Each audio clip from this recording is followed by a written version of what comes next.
Hi guys, and welcome to Pet Care at Home, brought to you by Ayala Malls Market in cooperation with the Philippine Animal Welfare Society. I'm Doc Eizel, and I'll be answering some questions from pet owners during this time of enhanced community quarantine. Before we start, I'd like to ask everyone to like the Ayala Malls Market Facebook page and follow at I Love Market on Instagram and Twitter for updates and announcements from the mall. Alright, so let's start and proceed with our first set of questions regarding skin problems of their pets, and we received a lot regarding this topic. Please be reminded that there is no one drug for all skin conditions, and it is not always galis aso like before. Here are some management practices that you can do during this time in preparation for a veterinary consult after the lockdown. First thing you have to consider, are these allergies? So these may be food or drug allergy, environmental allergens such as dust mites, pollens, molds, contact allergy from shampoos, disinfectants, chemicals, or fabric, and from insect bites. For food allergies, simple food trials can be done at home. You can try out one brand of dog food or one kind of home-cooked meal for 7 to 14 days to see if your dog's skin reacts or improves. For very sensitive dogs, I suggest you try out hypoallergenic dog food or recipes first. Next, you can also have your animals checked for ectoparasites like fleas, lice, and ticks. Mites, on the other hand, are microscopic, so this needs to be tested by your vet.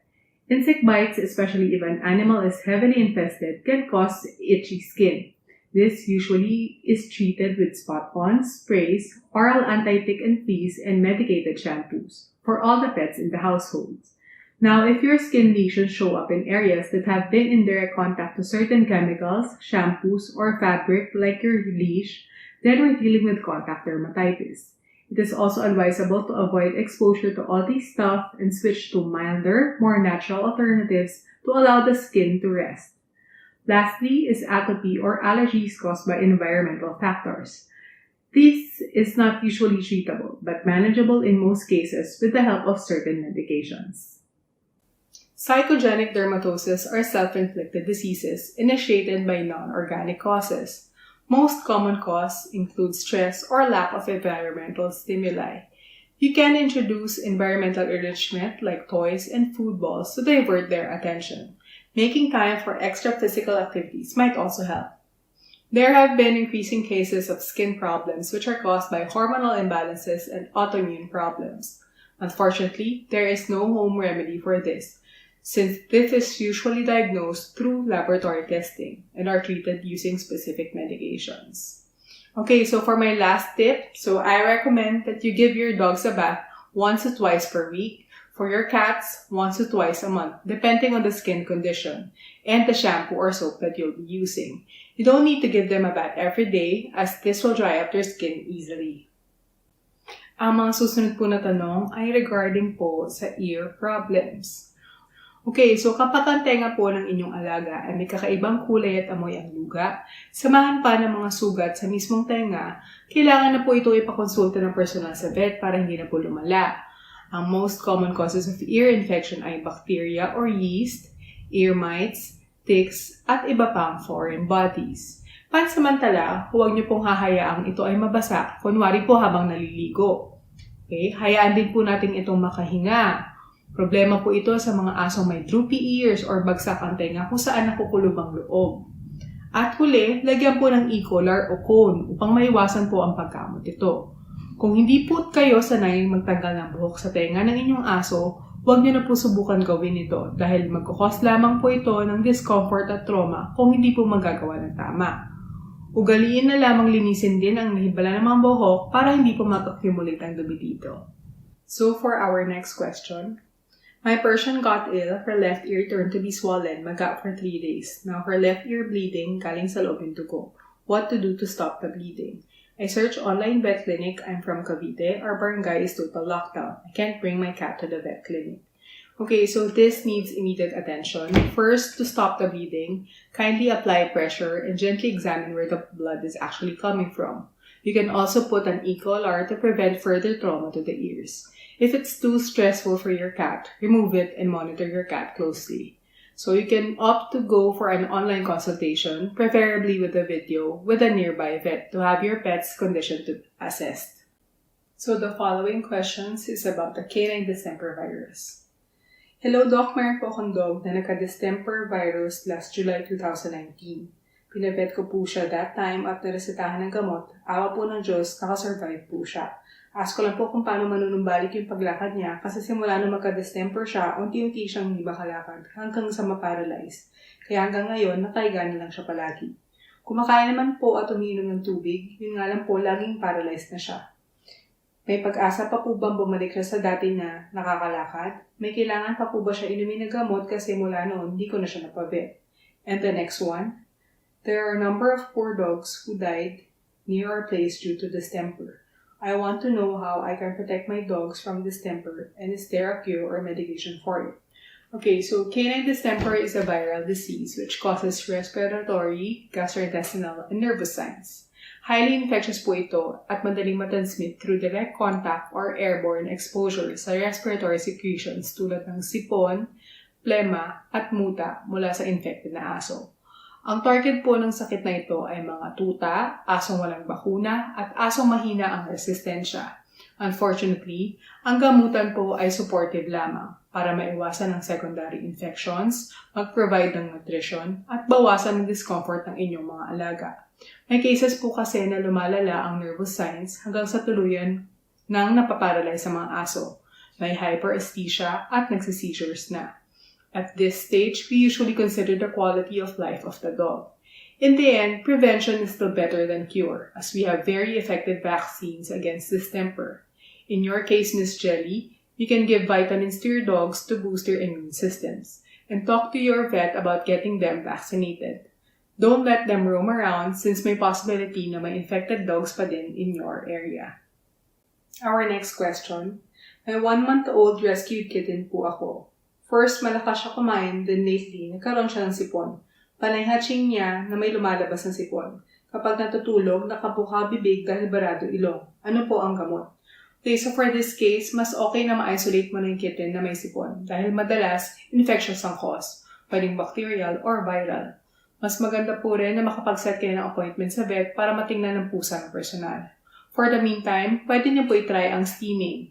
So, ilagay niyo yung pusa sa isang kulungan at takpan ng kumot or towel ang mga gilid nito. Lagyan ng palangganang may mainit na tubig sa harap. Ang usok na ito ay pwedeng makatulong upang mailabas ng pusa ang kanyang sipon. Okay? So, for our next question, continues to cough. Our cat is more than 10 years old. Usually, he would go outside to eat grass, then isusuka yung phlegm niya. Please let us know anong meds ang pwede sa kanya. Thanks. Okay, so para po sa susunod na inquiry, mas maganda po na ito ay ma-assess ng personal dahil una, matanda na po ang inyong pusa. Pangalawa, madami pong pwedeng dahilan kung bakit inubo ang pusa. Pwede nyo din po i-try ang steaming pansamantala, pero mas mabuti po na ma-check up ito ng vet at ma-x-ray. Next is about aggression in dogs. So ano po ang pwedeng gawin sa dog namin? Lagi niyang inaaway ang anak niya. Kahit kami, inaambaan niya na kakagatin, male po siya. Yung anak niya, male din po, lagi niya hinahabol na kagat. Thanks po. Okay, and another one. Good day po. So, over the ECQ period, napapadalas po yung pag-aaway ng dalawa naming aso sa loob ng bahay. Di ko na po tuloy sila mapagsama. Ano po dapat gawin para di sila mag-away?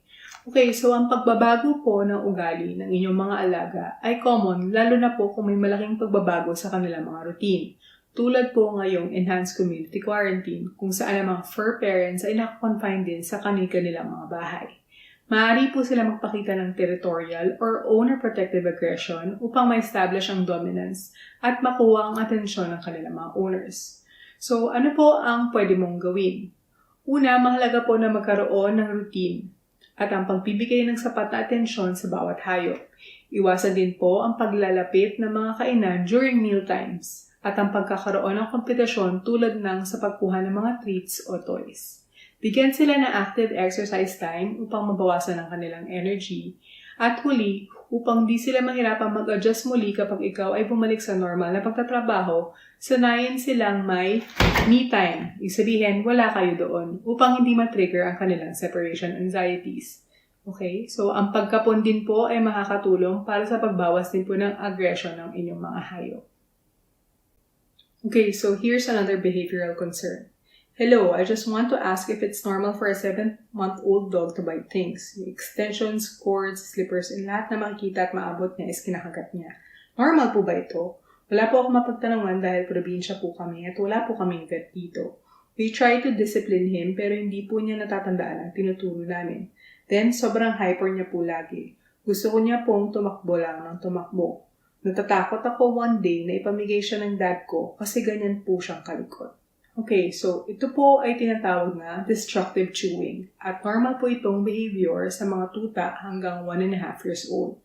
Ngayon, upang hindi po ito madala hanggang sa pagtanda, dapat tinadivert po ang kanyang atensyon sa ibang bagay kapag nahuling nagde-destructive chewing.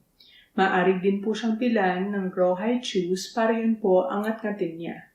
Dapat siya din po ay may schedule or routine tulad ng paglakad ng may tali, pagdumi at paghi sa isang lugar at pag-exercise. Mahalaga po ito para siya po ay malibang at maiwasan ng tuluyan ang destructive chewing. So our next question, our cats suffer from fleas and ticks po. Pati po yung 2-week-old na kitten na po pwede gawin. Hindi pa po namin sila napapaliguan ever. So baka po mapigla sila. Next is there an ointment or shampoo that can be prescribed for a 7-month-old kitten that has lice? Okay, so for cats, there are several preparations available in controlling lice and fleas. You can ask your local veterinarians regarding this. Animal House and Pooch Park offer a wide array of products for ectoparasites and are now taking orders online. Don't forget to include in your inquiry the species of your pet, age, weight, and how many they are in your household for a more effective treatment. Also, just use these products as directed to avoid toxicity. Next up, ilang months po pwede magpakapon after mga nakang isang pusa. At hello PAWS, when po kayo ulit may free neutering services? Thank you. So ideally, pinapakapon po ang pusa 1 month matapos nito mga anak at nag-umpisa ng magwalay or magbi ng mga kuting.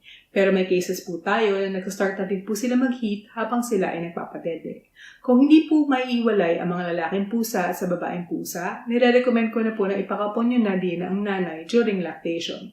Given po na walang ibang sakit at maganda ang pangangatawan ng nanay upang maiwasan ang unwanted pregnancies.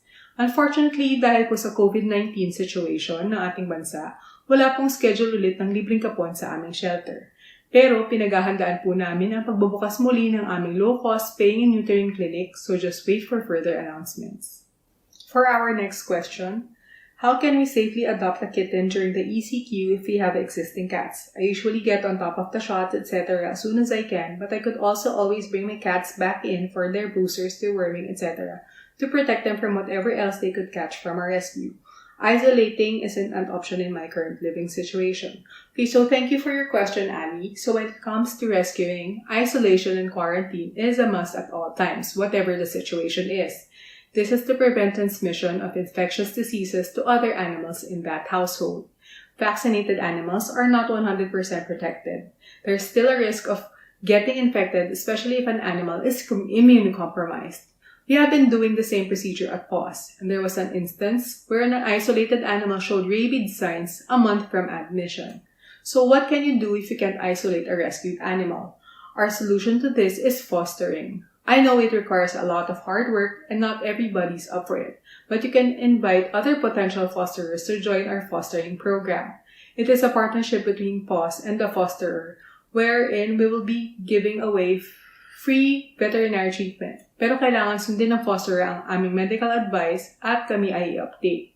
When the space in our shelter frees up, we can admit the animal to our shelter. So remember, responsible shelters and rescuers always quarantine para hindi makompromiso ang kalusugan ng ibang hayop sa shelter or household nyo. We have a concern this ECQ. Most dogs are trained to do business outside and we live in a condo. At first, dog walking was allowed, now it's not. We're sort of angry about it because a dog relieving himself is a dog's right, is it not? What can we do under the circumstances? It's really sad that dogs are not able to go out as much this ECQ. And for people who live in condos, we get a lot of reports about restrictions on common areas shared by both dog owners and non-dog owners. The non-dog owners are prohibited from jogging around now, and they demand that dog owners should also be prohibited from walking their dogs. Well, the thing is, we usually advise this as shared to me by our Executive Director, Ms. Anna, is for dog owners of the condo to come together to lobby for it with the admin of their building and to agree to be bound by certain rules like having a designated area, scheduling of the walk for 10 minutes max with 1 or 2 dog owners at a time, a commitment to pick up and disinfect after one's pet, and corresponding revocation of dog walking rights if an owner is caught not following any of the rules. Again, the key really is to plan this out because once they see na reasonable ang request ng pet owners and my plan, my commitment, my scheduling, mas madaling mag-yes ang condo to the dog walking. Okay, so we have 2 questions for this topic. EPISTAXIS is quite common to dogs nowadays. Our senior dog experienced it horrible and distressing. He is now well and okay. What are the possible meds or aftercare? And the next one, hello po, nag-sneeze po yung dog ko tapos may blood po, pero hindi naman po madami. Ano pong gamot sa sipon sa aso?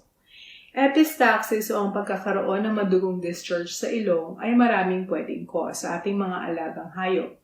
Ilan lamang po dito ay ang blood infection, heat stress, direct trauma, side effect ng poisoning, respiratory infection, o growth or mass sa may ilong. Ang first aid po na pwedeng gawin ay mag-apply ng cold compress sa ibabaw or bridge ng kanilang mga ilong. Gawin po ito ng dahan-dahan nang hindi po ma-stress ang inyong mga alaga dahil maaari pong lumakas ang pagdurugo nito. Kung ito po ay magpatuloy at lumakas ang daloy ng dugo, kailangan na po itong dalhin sa veterinaryo para po malaman ang dahilan nito. I have 2 senior Shih Tzus, ages 9 and 10. They were scheduled for 5-in-1 vaccine last March, but due to ECQ, they weren't able to visit the vet. Is it still safe for them to roam around the front yard? What vitamin should I give them for double protection? Right now, I'm giving them NEUTER plus gel. Thank you in advance. Okay, so booster vaccinations of your adult pet is not considered an emergency concern for veterinary clinics during a pandemic, unless there's a disease outbreak in your area. What you can do at home is to avoid exposing them to other animals outside the household, maintain your supplements, and practice good pet hygiene. Cases of COVID-19 infected animals had already been reported in other countries, and the latest was a dog in the US. Still, there are no evidence that animals themselves can transmit the virus to us. Transmission through their skin, fur, or hair needs further research. But just to be sure, we must protect our pets just as how we protect ourselves, like doing the following. First, refrain from kissing or snuggling your pets. Avoid exposing them to animals outside of the household. If going outside is unavoidable, put them on a leash, maintaining at least 6 feet from other people or animals. Wash their paws, gently wipe off their muzzle before entering your homes. And proper hand washing for pet owners before and after interacting with your pets must be done. My dog Hagrid just turned 8 years old last April 14. What dog food can you recommend for him and other tips so he can have more doggy years? He recently was diagnosed to have water in his lungs and he was prescribed bronchior and inhalation last month. But we haven't returned to his vet because of ECQ. Hope we can get in touch. And another one, hi, about my dog's ear discharge problem. Last year, her vet prescribed her to use Orezone drops. Now it recurs again, and I can find any available online store during lockdown that sells Orezone. Is there any alternative meds or drops that I can buy in drugstores? Thanks. Okay, so for Ms. Tess, you might want to do food trials on Hagrid and to see which dog food suits him. Also, you can maintain him on his current management and book an appointment for at least an annual checkup to monitor Hagrid's condition. For your dog food, shampoos, ear cleaners, and other pet medications, Animal House and Pooch Park both offer a wide array of products for your pets and are now taking online orders. For our next concern, do you know a vet who does home service around QC area? Okay, PAWS with the help of PVMA already compiled a list of veterinary clinics which are open during the ECQ. You can check out our post last March 26 and always check the vet clinics in your city if they are already open, as some may have started accepting patients already, but only by appointment. Okay, that was our last question for pet care at home. Before I end, I'd just like to remind everyone once again to like the Ayala Malls Market Facebook page and follow I Love Market on Instagram and Twitter for updates and announcements from the mall. Please also consider visiting the PAWS website at www.paws.org.ph and clicking on the donate button. Mas kailangan ng PAWS ang tulong din at this time because sarado pa rin po ang aming clinic at shelter ngayong ECQ. Any contribution you make helps us feed and buy meds for our shelter dogs and cats and keep the shelter running. Follow us at PAWS Philippines on Instagram, Facebook, and Twitter if you want to see more stories of our shelter animals and how you can help. Please stay safe and take care of your pets. Bye!